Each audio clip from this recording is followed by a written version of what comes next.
Bismillahirrahmanirrahim. Bismillah wa bihamdih. Assalamualaikum warahmatullahi wabarakatuh. Alhamdulillahi rabbil alamin. Wassalatu wassalamu ala ashrafil anbiya'i wal mursalin Sayyidina Muhammadin wa ala alihi wa sahbihi ajma'in.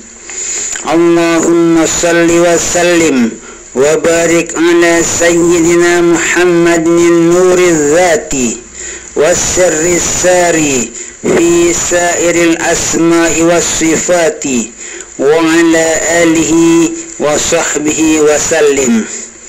Rabbi israh li sadri wa yassir li amri wahlul 'uqdatam min lisani yafqahu qawli.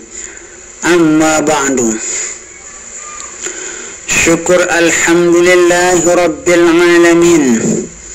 Kita haturkan kepada Allah subhanahu wa ta'ala, karena dengan nikmat dan karunia Allah subhanahu wa ta'ala kita bisa berjumpa kembali dalam menyampaikan sebuah cerita tentang sejarah berdirinya Kerajaan Selaparang versi Al-Maghfurlah Bapak Maulana Syekh Tuan Guru Ki Haji Muhammad Zainuddin Abdul Majid Pancor, dan versi Al-Maghfurlah Bapak Tuan Guru Ki Haji Muhammad Muhsin Makbul Kota Raja sebagai koordinator pusat Jamaah Wirid Khusus Nahdlatul Watan, merupakan wakil dari Al-Maghfurlah Bapak Maulana Syekh Tuan Guru Ki Haji Muhammad Zainuddin Abdul Majid Pancor untuk mengijazahkan berbagai macam doa, berbagai macam wirid, berbagai macam ilmu hikmah yang bisa kita terima di saat masih hayat beliau.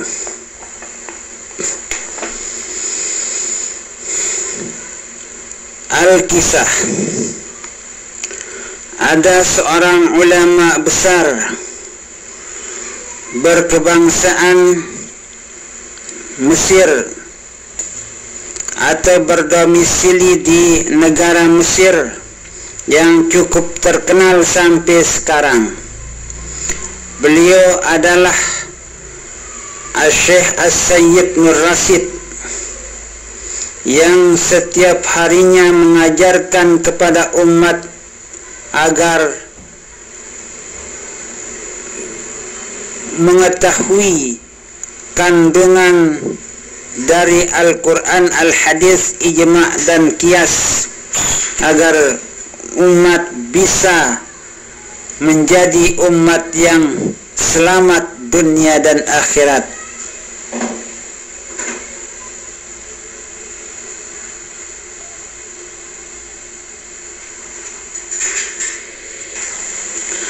Di saat Syekh As-Sayyid Nur Rasyid menyebarkan agama Islam di negeri Mesir itu, tentunya beliau itu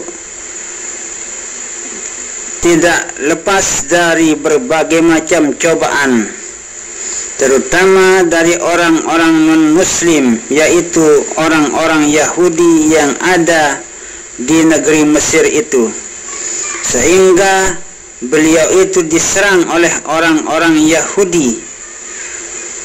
Namun di saat itu, karena masih sangat sedikitnya umat Islam, kekalahan pun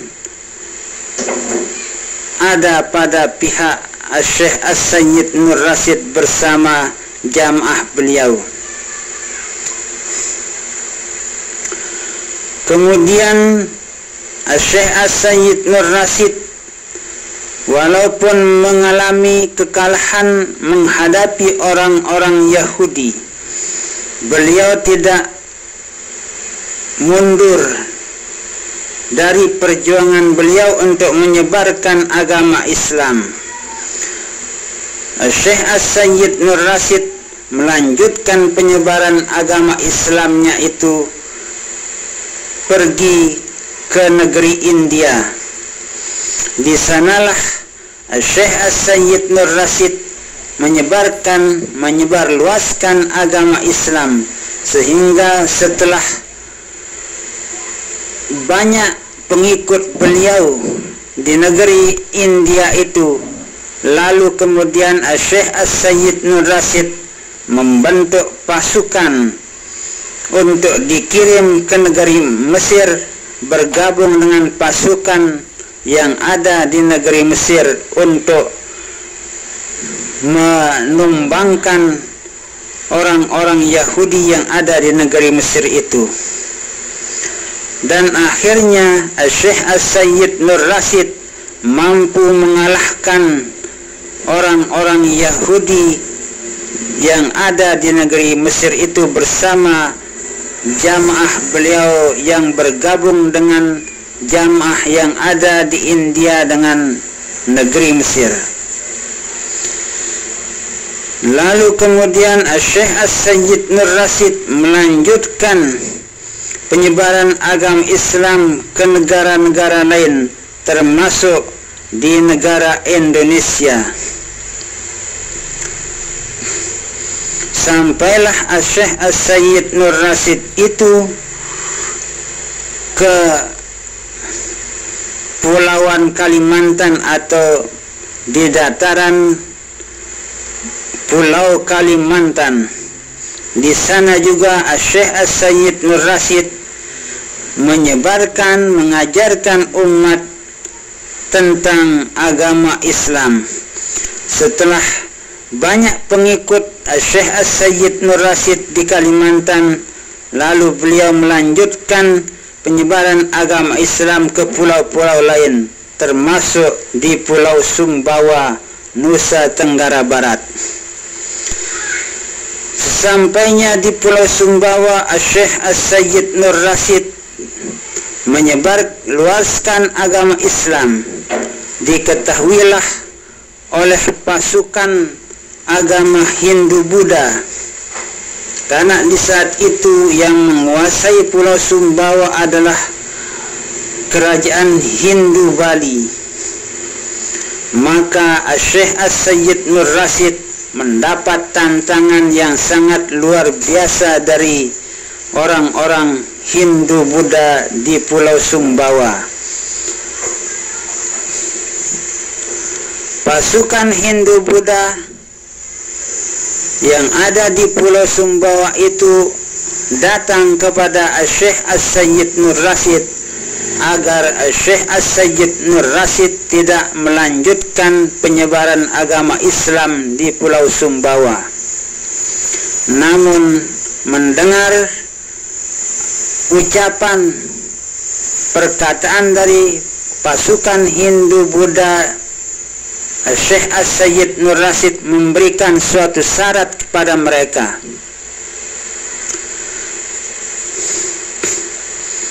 Hai pasukan Hindu-Buddha, kalau kamu mampu mengeluarkan 2 buah biji mata saya ini dengan 70 peti palu dan 70 peti pahat, maka saya akan menyerah dan tidak akan lagi menyebarkan agama Islam di Pulau Sumbawa ini. Mendengar persyaratan yang diucapkan oleh Syekh As-Sayyid Nur Rasyid, pasukan Hindu-Buddha itu menghadap ke kerajaannya di Pulau Bali. Lalu pasukan itu menyampaikan apa yang menjadi persyaratannya kepada sang rajanya di Pulau Bali. Mendengar persyaratan tersebut, Raja Hindu-Buddha itu menyetujui apa yang diminta oleh Syekh As-Sayyid Nur Rasyid. Lalu kemudian tentara Hindu Bali itu membawakan Syekh As-Sayyid Nur Rasyid 70 peti peti palu dan 70 peti pahat. Satu persatu pahat itu patah, palu pun juga hancur sampai 70 peti. Melihat kejadian yang sangat luar biasa itu, pasukan Hindu Buddha itu mengaku kalah, yang akhirnya Syekh As-Sayyid Nur Rasyid diberikan keleluasaan untuk menyebarkan agama Islam di Pulau Sumbawa. Lalu kemudian Syekh As-Sayyid Nur Rasyid setelah melihat jamaahnya yang cukup banyak di Pulau Sumbawa, beliau pun melanjutkan penyebaran agama Islam ke Pulau Lombok, Nusa Tenggara Barat. Sesampainya Syekh As-Sayyid Nur Rasyid di Pulau Lombok, beliau itu mencari suatu tempat. Akhirnya ditemukanlah suatu tempat yang sangat subur, aman, sejuk, tentram. Di sanalah beliau itu tinggal. Namun tempat itu belum dinamakan oleh seseorang, sehingga beliau itu membuka kitab suci Al-Quran, dan ditemukanlah sebuah kalimat yang menyatakan hadza bayanul linnas. Di saat itulah tempat itu dinamakan dengan Desa Bayan oleh Syekh As-Sayyid Nur Rasyid.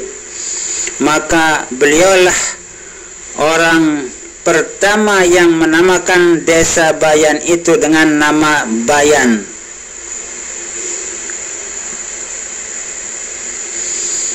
Setelah beberapa lama beliau tinggal di Desa Bayan itu, beliau menugaskan anaknya yang bernama Zulkarnain untuk musafir keluar Pulau Lombok, memperdalam dan menuntut ilmu agama dengan tujuan supaya kelak ilmunya dapat diamalkan dalam perluasan agama Islam di Pulau Lombok. Akhirnya Zulkarnain pun berangkat menuju suatu tempat untuk memperdalam ilmu agama sesuai dengan permintaan ayahandanya. Setelah Zulkarnain memperdalam berbagai macam ilmu agama di luar Lombok, beliau Zulkarnain kembali ke Pulau Lombok menghadap ke ayahandanya di Desa Bayan.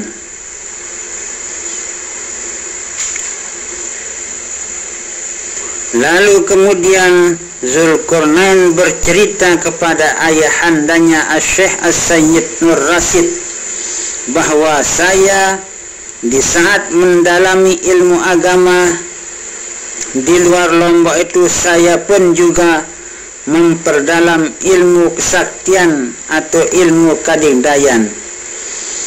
Mendengar cerita dari Zulkarnain, ayahandanya itu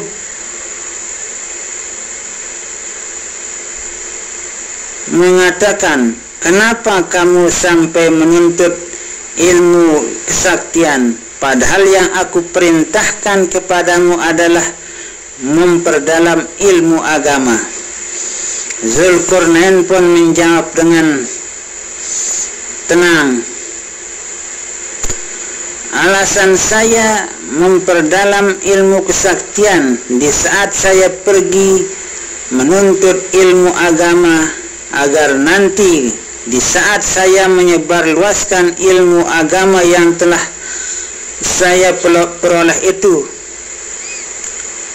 tentunya tidak akan lepas dari berbagai macam gangguan dari orang-orang yang tidak suka kepada kebenaran. Di saat itulah ada yang saya pakai untuk membela diri saya.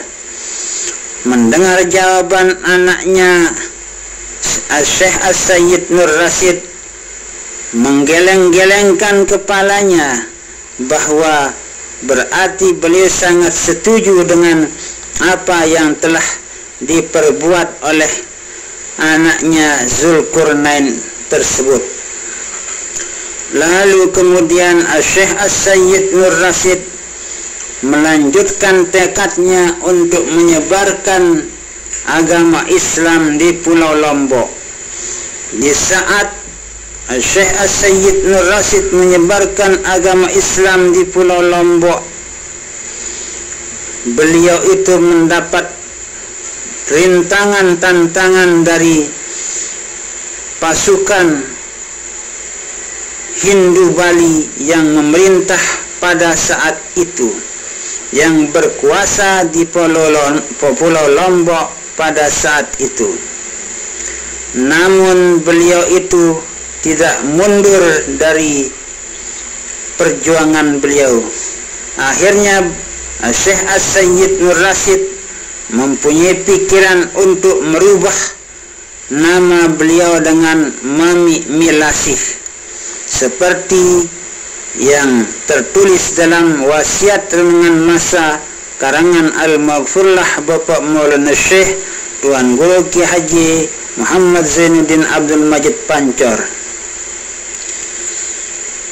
Kenapa beliau itu menamakan dirinya dengan nama Mami Milasih? Sebab di saat itu kalau orang bernama Mami, tentunya orang-orang pada masyarakat itu sangat menyegani, sangat hormat kepada orang yang ada julukan maminya di saat itu. Nah, setelah Syekh As-Sayyid Nur Rasyid merubah nama beliau dengan nama Mami Milasih, pasukan Hindu Buddha tidak lagi menghalang-halangi perjuangan beliau. Kemudian Syekh As-Sayyid Nur Rasyid memerintahkan kepada anaknya Zulkarnain untuk mendirikan kerajaan Selaparang, mendirikan suatu kerajaan di Pulau Selaparang atau di Pulau Lombok ini. Maka Syekh As-Sayyid Nur Rasyid membekali anaknya Zulkarnain dengan memberikannya sebutir telur burung. Nanti di mana telur burung ini menetas, di sanalah kamu hai Zulkarnain mendirikan kerajaan. Itulah ucapan Syekh As-Sayyid Nur Rasyid kepada anaknya. Lalu berangkatlah Zulkarnain dengan mengendarai sebuah kuda dan sampailah di suatu tempat yang sangat sejuk, subur, banyak mata air. Maka telur burung itu pun menetas di tempat tersebut.